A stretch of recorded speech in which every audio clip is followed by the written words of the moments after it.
Donald ট্রাম্পের নীতি পরিবর্তনের প্রভাবে বিশ্ব রাজনীতির চিত্র পাল্টে যাচ্ছে। দীর্ঘদিনের মিত্ররাও এখন দূরত্ব তৈরি করছে যুক্তরাষ্ট্রের সঙ্গে। এমনকি ভারতের প্রধানমন্ত্রী নরেন্দ্র মোদীর মতো পরীক্ষিত বন্ধুও ঝুঁকছেন ভিন্ন বলয়ে। বিশেষজ্ঞরা বলছেন, ট্রাম্প প্রশাসনের শুল্ক নীতি এর প্রধান কারণ, যা এশিয়ার দেশগুলোকে পশ্চিমা প্রভাব থেকে সরে আসতে বাধ্য করছে।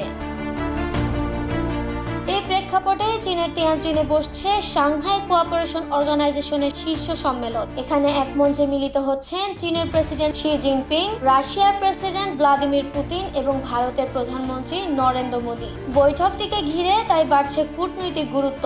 বিশেষ করে নজর থাকবে মোদী পুতিনের বৈঠকের দিকেই। বিশ্লেষকরা বলছেন, বাণিজ্য ও শুল্ক ইস্যুতে যুক্তরাষ্ট্রের সঙ্গে নয়াদিল্লির সম্পর্ক এখন অতীতের যে কোনো সময়ের চেয়ে নাজুক। অন্যদিকে চীনের সঙ্গে ভারতের দ্বন্দ্ব বহুল পরিচিত। এমন পরিস্থিতিতে এই বৈঠক কেবল কূটনৈতিক নয়, বৈশ্বিক শক্তির ভারসাম্যেও দেবে নতুন বার্তা।